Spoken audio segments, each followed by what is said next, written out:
پوری دنیا میں اسلام کی عظمت و شان کی بلندی دے سکتا ہے تو وہ غزہ کی مظلوموں کی بھی مدد کر سکتا ہے، وہ کشمیر کے مظلوموں کی بھی مدد کر سکتا ہے، لیکن اس کے سامنے ہمیں اپنی کوتاہیوں، غلطیوں اور گناہوں کا اعتراف کرتے ہوئے اپنے گناہوں کی معافی مانگنی ہوگی۔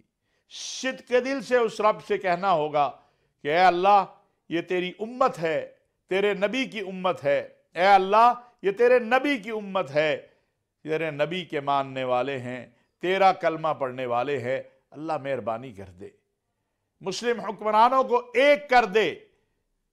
ایک چھوٹا سا اسرائیل ہے، کبھی کسی مسلم حکمران نے یا مسلم عوام نے یہ نہیں کہا کہ کسی بے گناہ کا قتل ہو جائے۔ ہمیشہ مسلم دنیا میں مسلم عوام نے، مسلم حکمرانوں نے انصاف مانگا ہے فلسطینیوں کے لیے، کشمیریوں کے لیے۔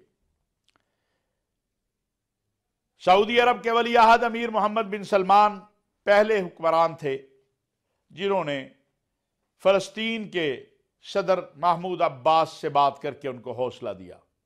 پاکستان کے وزیر اعظم انوار الحق کاکڑ صاحب دوسرے حکمران ہیں جنہوں نے ان سے بات کی۔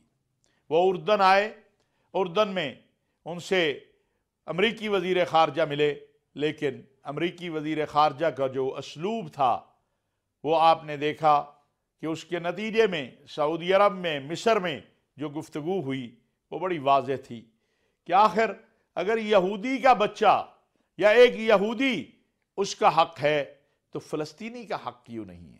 وہ بھی انسان ہے، یہ بھی انسان ہے۔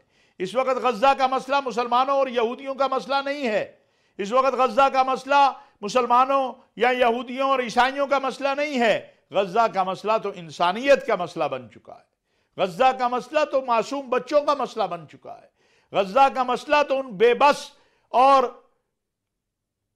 بے ردا بہنوں اور ماؤں کا مسئلہ بن چکا ہے جن کو کوئی پرسان حال نہیں ہے۔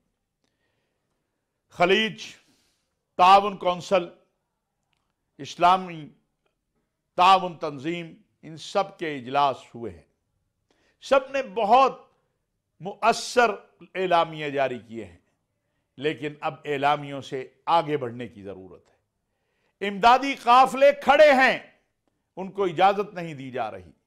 امریکی صدر نے کہا تھا کہ جمعے والے دن 20 ٹرک جائیں گے غزہ، ابھی تک نہیں جا سکے۔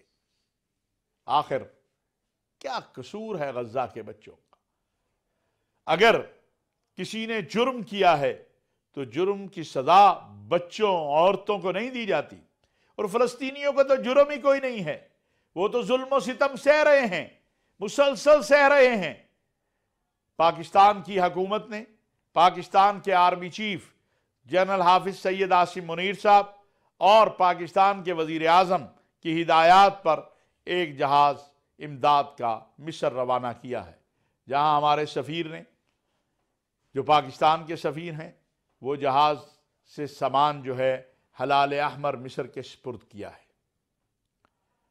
ہمیں اس بات کو مد نظر رکھنا چاہیے کہ امداد کی ضرورت ہے، لیکن امداد سے پہلے جو ضرورت ہے امن کی، اس کی طرف توجہ دینے کی ضرورت ہے۔ سعودی عرب اس وقت اسلامی تعاون تنظیم کا سربراہ ہے۔ سعودی عرب سے امت مسلمہ کو بہت توقعات ہیں، اس لیے کہ وہاں پر مکہ اور مدینہ ہے۔ میں یہ عرض کروں گا کہ بطور سربراہ اور بطور خدام حرمین شریفین جتنا سعودی عرب کر رہا ہے وہ قابل تحسین ہے، اس پر سلام ہے، لیکن اس سے آگے جانے کی ضرورت ہے۔ وہ دروازہ کھولنے کی ضرورت ہے جس سے امن ملے فلسطینیوں کو، وہ دروازہ کھولنے کی ضرورت ہے جس سے فلسطینی بچے، بوڑھے، جوان، عورتیں، بیٹیاں، بہنیں محفوظ ہو جائیں۔ ایسا اسی صورت میں ممکن ہے کہ جب امت متحد ہو کر آگے بڑھے۔ یہ امت جب مکہ اور مدینہ میں جاتی ہے تو ایک امام کے پیچھے نماز پڑھتی ہے، اس امت کو ایک موقف بھی اپنانے کی ضرورت ہے۔ مصر کے جناب سیسی امیر قطر مسلسل کوششیں بھی کر رہے ہیں، پاکستان بھی کوشش کر رہا ہے۔ میں نے جیسے عرض کیا، ہمارے وزیر اعظم نے فلسطینی صدر سے بھی بات کی ہے، ہمارے وزیر خارجہ اسلامی تعاون تنظیم کے اجلاس میں گئے تھے، وہاں پر انہوں نے بہت اچھا پاکستان کا موقف بیان کیا، حتیٰ کہ پاکستان کے جو سپہ سالار ہیں، پاکستان کی جو فوج ہے، ان کا جو کور کمانڈر میٹنگ ہوئی، اس کا جو اعلامیہ آیا، اس میں بھی واضح طور پر بغیر کسی لگی لپٹی کے، بغیر کسی فن بٹ کے اسی موقف کو بیان کیا گیا جو موقف قائد اعظم محمد علی جناح کا تھا فلسطین کے حوالے سے۔ پاکستان کی ریاست، پاکستان کی عوام، پاکستان کی فوج، پاکستان کے علماء، مشائخ، تمام طبقات اپنے مظلوم فلسطینی بھائیوں کے ساتھ ہیں۔ ہمیں ان کی مدد کے لیے جو ہم کر سکتے ہیں اپنی سطح پہ کرنا چاہیے۔ مسلم حکمرانوں کو بھی اس بات کا احساس ہونا چاہیے کہ مسلم عوام ان سے بہت زیادہ توقعات رکھتی ہے، اور انہیں ان توقعات پہ اس لیے بھی پورا اترنا ہے کہ حالات و واقعات کی روشنی میں یہ بات کہی جا سکتی ہے کہ جو لوگ یہ چاہتے ہیں کہ کسی بھی طریقے سے مسلم دنیا کے اندر جو ایک اتحاد کی فضا پیدا ہو رہی تھی، جو مسلم ممالک کے اندر ایک امن اور استحکام کی فضا پیدا ہو رہی تھی، کسی طرح سے اس کو خراب کیا جائے۔ وہ کیسے ہوگی کہ جب غزہ کے اور فلسطین کے یہ مظلوم جو ہیں، ان کا نام استعمال کر کے، ان کی تصویریں دکھا کے مسلم نوجوان سے کہا جائے گا کہ حکمرانوں نے کچھ نہیں کیا۔ اور جس طرح ماضی میں مسلم نوجوان کو اسلام کے نام پر، جہاد کے نام پر، دین کے نام پر، پھر اپنے مقاصد کے لیے اس آگ کا ایندھن بنایا گیا جس نے مسلم دنیا کو اس وقت مضبوط ترین ممالک کو کمزور ترین کر دیا ہے۔ پاکستان اس کیفیت سے گزر چکا ہے، اب بھی ہم دہشت گردی کے شکار ہیں، لہٰذا اس کو مد نظر رکھنا چاہیے، اس کو سامنے رکھنا چاہیے، اور آگے بڑھ کے بغیر کسی لگی لپٹی کے مسلم دنیا کو یہ بات کہنی ہوگی، عالمی دنیا سے، یورپ، امریکہ، برطانیہ سے، کہ یہ سلسلہ اب مزید نہیں چل سکتا۔ پاکستان کی جو پالیسی ہے اس کو سامنے رکھا جائے۔ پاکستان، بعض ایسے لوگ ہیں جو بغیر سوچے سمجھے صرف تعصبات میں، صرف سیاست کے لیے بے جا پراپوگنڈا کرتے ہیں۔ نہ پاکستان کی پالیسی بدلی ہے، نہ پالیسی بدلے گی۔ ہم کل بھی اپنے مظلوم فلسطینی بھائیوں کے ساتھ کھڑے تھے، آج بھی اپنے مظلوم فلسطینی بھائیوں کے ساتھ کھڑے ہیں۔ نہ کل ہم پیچھے ہٹے تھے، نہ آج پیچھے ہٹے ہیں، نہ آئندہ ہٹیں گے۔ فلسطین کے مسئلے کا ایک ہی حل ہے، ایک آزاد، خود مختار فلسطینی ریاست کا قیام، جس کا دارالخلافہ القدس ہو۔ لیکن جب آپ 16 سال تک غزہ کو قید خانہ بنا دیں گے، فلسطینیوں کو ان کے حقوق نہیں دیں گے، تو پھر